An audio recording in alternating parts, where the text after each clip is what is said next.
नमस्कार दोस्तों, मेरा नाम है रोहित और आज हम लोग डिस्कस करने वाले हैं इस वीडियो में RPSC first grade geography exam की एक्सपेक्टेड कट ऑफ क्या होने वाली है। तो देखिए, एग्ज़ाम आप लोगों को पता है कंडक्ट किया जा चुका है 23 जून और 24 जून का। आई होप सभी लोगों ने बहुत अच्छे से पेपर दिया हो। प्लीज़ इस चैनल को ज़रूर सब्सक्राइब करें और अगर वीडियो पसंद आती है तो उसे लाइक करें और शेयर ज़रूर करें। अब देखिए, कुछ बेसिक चीज़ें जो आपको समझनी होंगी कि कट ऑफ किस तरीके से निर्धारित की जाती है और क्या-क्या उसके अंदर इंक्लूड किया जाता है। उससे पहले ये कुछ डिटेल्स मेरे बारे में आप चाहें तो पढ़ सकते हैं।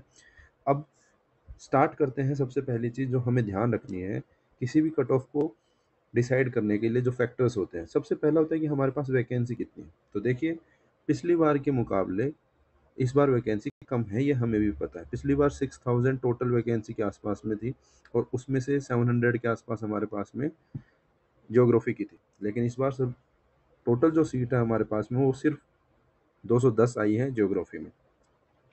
बात करते हैं पेपर वन। तो पेपर वन जो है हमारा, जो कि जीके जीएस के तरीके से होता है, उसके अंदर हमारे पास में जो लेवल था उस एग्ज़ाम का, वो भी बहुत ही टफर साइड या कह सकते हैं टफ साइड में था। वो इजी पेपर नहीं था इस बार। और एक तरीके से अगर हम राजस्थानी हैं और हम हमारे हिसाब से बोलें तो काफ़ी टाइट पेपर था। दूसरी चीज़, पेपर टू जो था हमारी सब्जेक्ट का, वो मॉडरेट टू हार्ड की साइड में था। ठीक है, ये वो टफर नहीं कह सकते हैं, बट क्वेश्चंस काफ़ी फैक्चुअल थे। कॉन्सेप्चुअल थोड़े क्वेश्चंस थे, करीब 10-20 क्वेश्चन होंगे जिसमें कॉन्सेप्ट लगता है।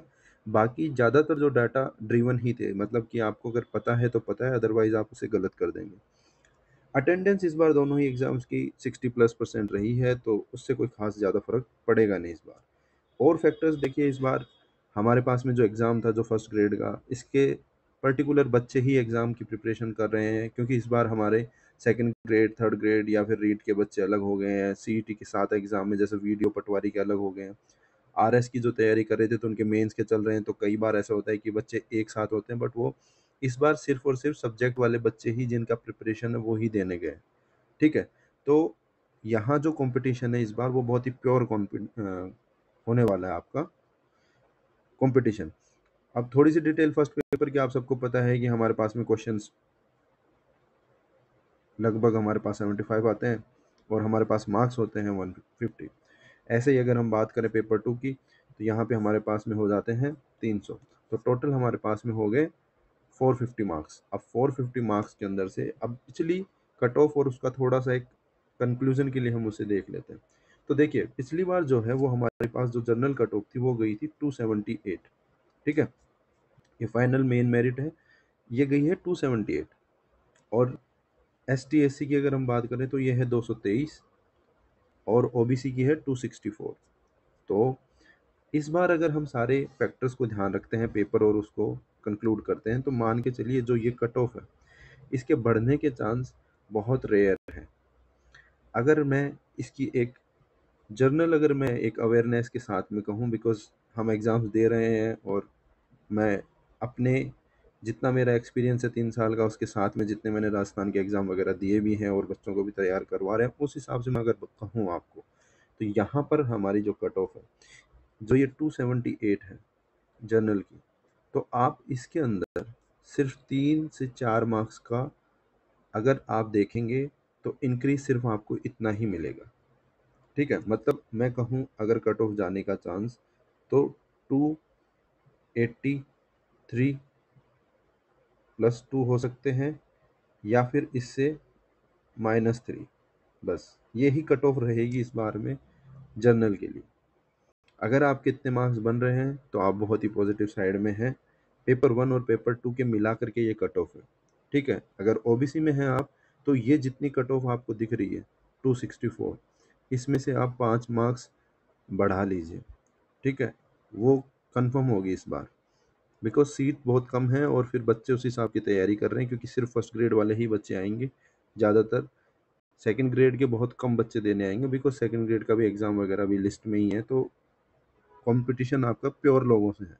तो यहाँ पर भी आपकी जो कट ऑफ है वो आप मान के चलिए 270 प्लस अगर आपके मार्क्स आ रहे हैं। मैं तो कहूँगा आप जर्नल, ईडब्ल्यूएस और बाकी कैटेगरी को तो छोड़ दी, ईडब्ल्यूएस और एसटीएससी को छोड़ दीजिए, बट अगर आप सिर्फ जनरल और ओबीसी की बात करते हैं, अगर आपके मार्क्स 270 प्लस हैं तो आपके चांसेस थोड़े हैं, ठीक ठाक है। लेकिन अगर आपके मार्क्स, मैं कहूँ लगभग, अगर मैं आपके मार्क्स टोटल बताऊं उस हिसाब से, एक सेकंड प्लीज।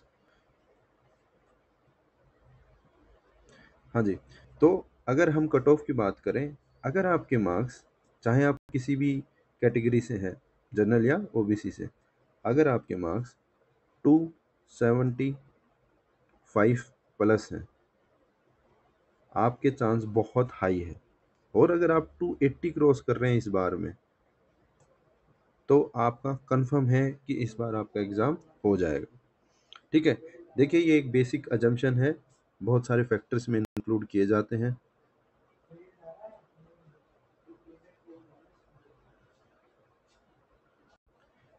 बहुत सारे फैक्टर्स इसमें इंक्लूड किए जाते हैं, बट ओवरऑल एक जो सेफ स्कोर की बात करें, अगर आपके 280 प्लस आ रहे हैं तो आप सिलेक्शन आपका लगभग फिक्स है।